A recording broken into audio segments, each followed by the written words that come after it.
शिक्षा का अधिकार देश के हर एक बच्चे का मौलिक अधिकार है और सरकार की जिम्मेदारी है कि वो देश के हर एक बच्चे को बराबरी की मॉडर्न और साइंटिफिक एजुकेशन मुहैया कराए बिना किसी भेदभाव के। लेकिन अक्सर ऐसा होता नहीं है, सरकार अपनी जिम्मेदारी निभा पाने में नाकामयाब रहती है। लेकिन आसाम सरकार ने इस और एक बड़ा साहसी कदम उठाया है। आसाम सरकार ने दरअसल एक बिल पेश किया है अपनी राज्य विधानसभा में। इस बिल के तहत राज्य के सैकड़ों मदरसों को अब मॉडर्न स्कूलों में तब्दील कर दिया जाएगा। यानी राज्य में जो सरकारी फंड से 600 से ज्यादा मदरसे चलते थे, अब उनको वहां पर जो मॉडर्न और साइंटिफिक सिलेबस है वो लागू कर दिया जाएगा, बिल्कुल वैसे ही जैसे कि अन्य सरकारी स्कूलों में चलता है, पब्लिक स्कूलों में चलता है। अब वहां पर किसी खास मजहब की पढ़ाई नहीं होगी, बल्कि वहां पर अन्य बच्चों की तरह, सामान्य बच्चों की तरह अब उन बच्चों को भी मॉडर्न और साइंटिफिक एजुकेशन दी जाएगी। एक साहसी कदम। लेकिन यह होगा कैसे और क्यों आसाम सरकार ने ऐसा किया है? दरअसल आसाम में 600 से ज्यादा मदरसे ऐसे हैं जहां जो कि राज्य के फंड से चलते थे। आसाम में एक मदरसा एजुकेशन बोर्ड भी था जो कि पैरेलल एक मदरसा एजुकेशन की व्यवस्था वहां पर खड़ी हुई थी। सरकार उनको फंड देता था, हजारों करोड़ हर साल इस पर खर्च होते थे। जाहिर है अक्सर इस पर सवाल उठते थे कि मदरसे में जो बच्चे पढ़ते हैं, हजारों बच्चे पढ़ते हैं, उनको क्यों नहीं मॉडर्न और साइंटिफिक शिक्षा दी जाती है? ये उनकी जरूरत है, ये उनका मौलिक अधिकार है। लेकिन अक्सर इस तरह कोई फैसला नहीं लिया जाता था, जाहिर है वोट बैंक के चलते। लेकिन आसाम की सरकार ने यह फैसला लिया है, बिल पेश कर दिया गया है विधानसभा में, जिसके तहत अब इन मदरसों को मॉडर्न स्कूलों में तब्दील कर दिया जाएगा। यानी जो नेक्स्ट सेशन आएगा 2021 से, जिसमें अगले सेशन के लिए एडमिशन होंगे, और ये सेशन जो चालू है इसके जो एग्जाम होंगे, वो एग्जाम खत्म होने के बाद जो नेक्स्ट सेशन होगा अगले अप्रैल मई में, उसके बाद 1 अप्रैल से ये तमाम स्कूल मॉडर्न स्कूलों में तब्दील हो जाएंगे। जो भी इसमें स्टाफ है उसके पे, उसके अलाउंसेस में कोई तब्दीली नहीं आएगी।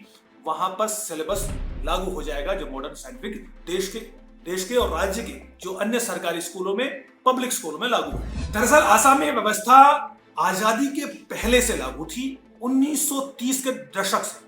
जब अंग्रेजों के जमाने में आसाम प्रोविंस के पीएम जो हुआ करते थे वो थे सर सैयद मोहम्मद शादुल्ला, जो कि मुस्लिम लीग के नेता, जाहिर है मुस्लिम लीग के नेता थे, तो उन्होंने मदरसा एजुकेशन को प्राइमरी उन्होंने महत्वता दी और उन्होंने वहां पर मदरसा एजुकेशन बोर्ड बनाया और सरकारी खर्चे पर मदरसे खड़े किए गए।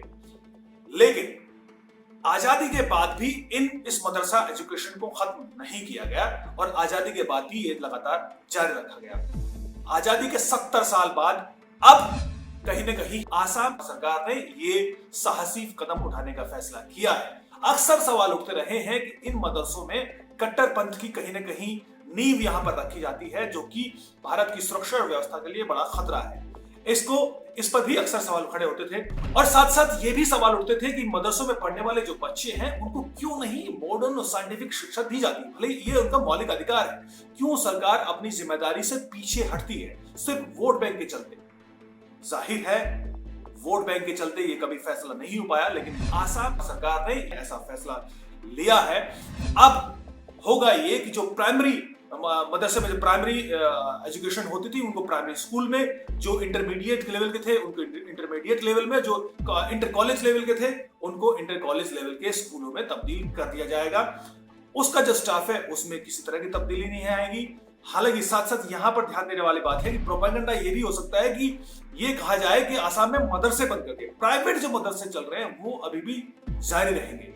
ये फैसला सिर्फ और सिर्फ सरकारी फंड से चलने वाले मदरसों के लिए है, जो कि मदरसा एजुकेशन बोर्ड के तहत चलाए जाते थे, जिस पर हजारों करोड़ रुपए खर्च होता था।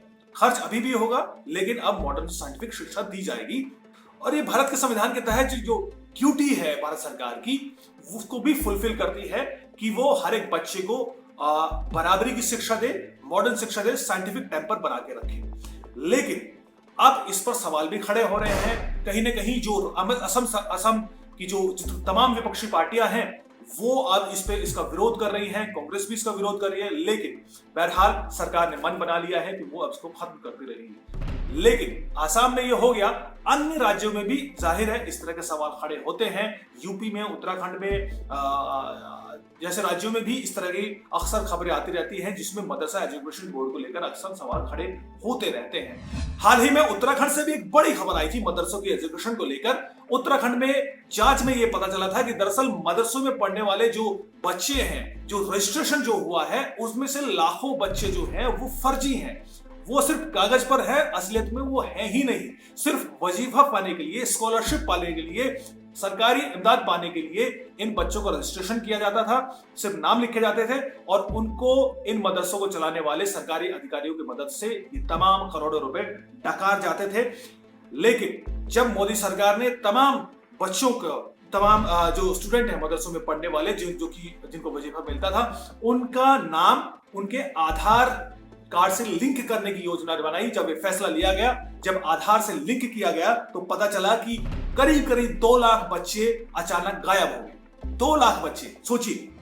पहले ये संख्या 2,21,800 के आसपास थी, लेकिन इसमें से 1,95,360 बच्चे गायब हो गए। सोचो कितनी बड़ी संख्या है, लगभग 70 से 80% ये बच्चे गायब हो गए। दरअसल इसे कागज पर थे और इनको इससे पहले वजीफा दिया जा रहा था, उनको पैसा दिया जा रहा था और वो पैसे डका रहे थे इन मदरसों को चलाने वाले लोग और अधिकारी।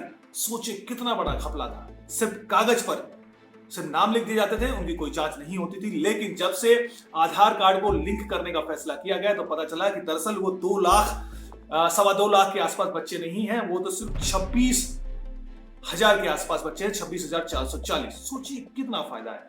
और जाहिर है इसके चलते मदरसा एजुकेशन पर फिर से सवाल खड़े हुए, साथ साथ कट्टरपंथ को लेकर सवाल खड़े होते ही रहते हैं। लेकिन इन सब सवालों में जो सबसे बड़ा सवाल है कि इन मदरसों में पढ़ने वाले बच्चों को क्यों नहीं देश और दुनिया के हिसाब से, क्यों नहीं भारत के संविधान के हिसाब से बराबरी की शिक्षा दी जाती? क्यों उन्हें हमें एक तरह की पिछड़ी हुई शिक्षा व्यवस्था में रखने की कोशिश कर रहे हैं? हमें इस ओर काम करना चाहिए।